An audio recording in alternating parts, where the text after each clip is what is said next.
বিদ্যুৎ বিভ্রাটের প্রতিবাদে মালদার মানিকচকের এনায়েতপুরে অবরোধে পুলিশের গুলিতে দুজন জখম হওয়ার অভিযোগকে ঘিরে ধুমধুমার। বিদ্যুৎ বিভ্রাটের প্রতিবাদে বৃহস্পতিবার সকাল থেকে চণ্ডীপুর, এনায়েতপুর সহ 10 জায়গায় দফায় দফায় বিক্ষোভ শুরু হয়। এনায়েতপুরে রাজ্য সড়ক অবরোধ করে আগুন জ্বালিয়ে বিক্ষোভ দেখান বাসিন্দারা।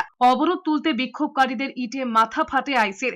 আহত হয়েছেন আরো 2 পুলিশ কর্মী। ভাঙচুর করা হয় পুলিশের গাড়িতে। উত্তেজিত জনতাকে নিয়ন্ত্রণে আনতে পুলিশের বিরুদ্ধে গুলি চালানোর অভিযোগ ওঠে। গুলিতে 2 জন বিক্ষোভকারী জখম হয়েছেন বলে অভিযোগ। তাদেরকে মালদা মেডিকেল হাসপাতালে ভর্তি করা হয়েছে। এরপরে হামলা চালানোর অভিযোগে ধরপাকড় শুরু করে পুলিশ। বেশ কয়েকজনকে গ্রেফতার করা হয়। কি কারণে গুলি চালানো হয়েছে, জেলা পুলিশ সুপারের কাছে রিপোর্ট তলব করেছে নবান্ন।